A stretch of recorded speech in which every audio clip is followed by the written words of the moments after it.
Hello guys, तो आज हम पढ़ेंगे वुंड हीलिंग के बारे में। वुंड का मतलब क्या होता है? जब कोई सेल जो होती है वो रप्चर हो जाती है और डिस्टर्ब हो जाते हैं सेल के फंक्शन और स्ट्रक्चर ऑफ टिश्यू की स्ट्रक्चर जो होती है वो रप्चर हो जाती है।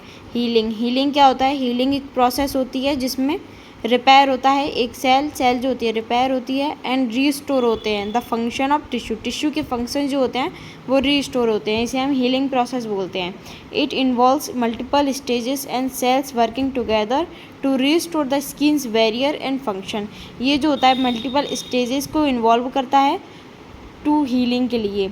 सेल्स जो होता है वो वर्किंग टुगेदर, बहुत सारी जो सेल्स होती है वो वर्क करती हैं टुगेदर टू रीस्टोर करने के लिए स्किन्स की जो बैरियर एंड फंक्शंस को रीस्टोर करने के लिए ये जो होती है वो वर्क करती है। Phases of wound healing. अब फेजेस ऑफ वुंड हीलिंग कितनी होती है? 4 फेजेस होती है इसकी।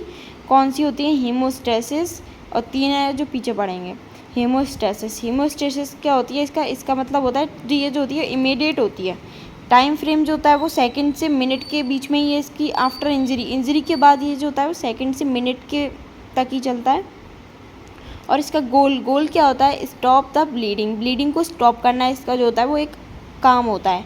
की इवेंट्स में क्या होता है? ब्लड वेसल्स जो होता है कॉन्स्ट्रिक्ट हो जाती है, और ब्लीडिंग को जो होता है ब्लीडिंग को रोकने के लिए जो होता है वो ब्लड वेसल्स को कॉन्स्ट्रिक्ट होना पड़ता है, तभी तो ब्लीडिंग रुकेगी। और प्लेटलेट का वर्क क्या होता है? क्लॉट बनाएंगे तभी तो ब्लीडिंग रुकेगी, इसलिए प्लेटलेट्स जो होते हैं वो form a clot. Fibrin mass form to stabilise the clot. Fibrin mass बन जाएगा, मैस बनेगा तो ये कर दी क्लॉट को जो होता है वो स्टेबलाइज कर देती है। अब ये जो सेकंड फेज़ जो होती है वो इन्फ्लामेटरी फेज़ होती है। ये कितने दिनों तक चलती है? 0 से 3 दिन तक ये चलती है। इसका गोल क्या होता है? इसका गोल होता है रिमूव कर देना पैथोजेंस को और डेड सेल्स को रिमूव कर देना। और की सेल्स इसमें जो होती है वो मुख्य सेल कौन सी होती है? न्यूट्रोफिल होती है और मैक्रोफेज होती है। जैसा कि हमने ऊपर पढ़ा है कि इसका जो इसका गोल क्या होता है? रिमूव करना पैथोजेंस को और डेड सेल्स को। तो रिमूव पैथोजेंस को कौन सी सेल करती है? न्यूट्रोफिल, और मैक्रोफेज जो होती है वो पैथोजेंस को और डेड सेल्स को हटा देते हैं। इसके की इवेंट्स पढ़ेंगे। WBC जो होते हैं वो एंटर्स करते हैं द वुंड पैथोजेंस पर। जो पैथोजेंस होते हैं उनको किल कौन सी सेल करती है? WBC करती है ना, ऑब्वियस है। And debris are destroyed. जो डेब्रेस होता है उसको डिस्ट्रॉय कर देती है। इन्फ्लामेटरी जो सिग्नल्स होते हैं वो इनिशिएट कर देते हैं टिश्यू के रिपेयर में। इन्फ्लामेटरी सिग्नल्स जो होंगे वो टिश्यू की रिपेयर को जो होता है वो इनिशिएट कर देंगे धीरे धीरे। प्रोलाइफरेटिव फेज, थर्ड फेज जो होता है प्रोलाइफरेटिव फेज होता है। ये जो होता है 3 से 10 दिन तक चलता है। इसका गोल क्या होता है? रीबिल्ड टिश्यू, जो टिश्यू डैमेज हो गए हैं उनको रीबिल्ड करना इसका जो होता है वो काम होता है। इसके की इवेंट्स पढ़ेंगे। फाइब्रोब्लास्ट जो होती है वो प्रोड्यूस कोलेजन। फाइब्रोब्लास्ट का काम क्या होता है? कोलेजन टिश्यू को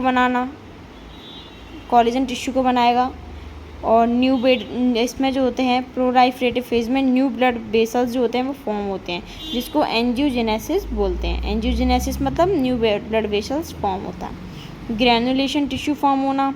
epithelial cells migrate to cover the wound. Epithelial cell जो होती है वो प्रोटेक्शन लेयर होती है, जो हमारे ब्लड वेसल्स की लेयर, यूरिनरी ट्रैक्ट की लेयर जो होती है वो सब जो होती है वो एपिथेलियल सेल से मिलकर बनी होती है। Migrate to cover the wound, ये जो होती है माइग्रेट होती है वुंड को कवर करने के लिए। तो इसका बेसिकली मतलब क्या होता है? प्रोलाइफरेटिव फेज मतलब एक नई जिंदगी का वो आरंभ होना, जिसमें क्या होता है जो टिश्यू हमारे डेड हो गए हैं उनका बनना, और कोलेजन का बनना, और न्यू ब्लड वेसल्स का बनना। इसमें बेसिकली सब चीज़ें जो होती है वो फॉर्म होती हैं।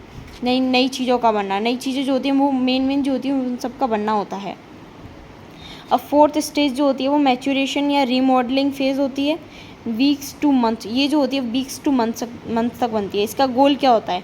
Strengthen the new tissue, strength देना न्यू टिश्यूज़ को। जो हमारे टिश्यू होते हैं वो बन जाते हैं लेकिन उनमें क्या दम नहीं होती है, तो फिर वो फिर से बनते हैं। उसमें जो स्ट्रेंथ जब तक नहीं आएगी ना तब तक वो बनते हैं। तो ये मंथ तक चलती रहती है process. Strength the new tissue में जो होता है स्ट्रेंथ डालना इसका काम होता है। मैच्योरेशन, मैच्योर कर देना, उनमें स्ट्रेंथ डाल देना। रीमॉडलिंग फेज़ होती है, फिर से मॉडलिंग होगी, फिर से बनेंगे।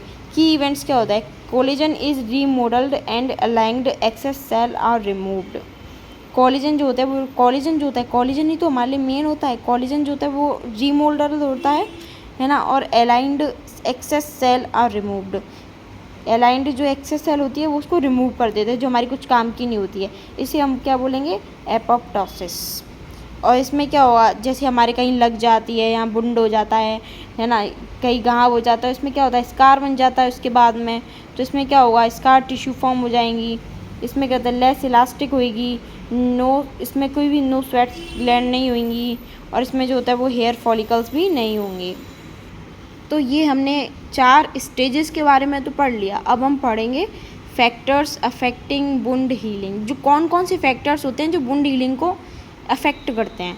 पॉजिटिव फैक्टर्स पढ़ेंगे। हर चीज़ के 2 पहलू होते हैं, पॉजिटिव और एक नेगेटिव।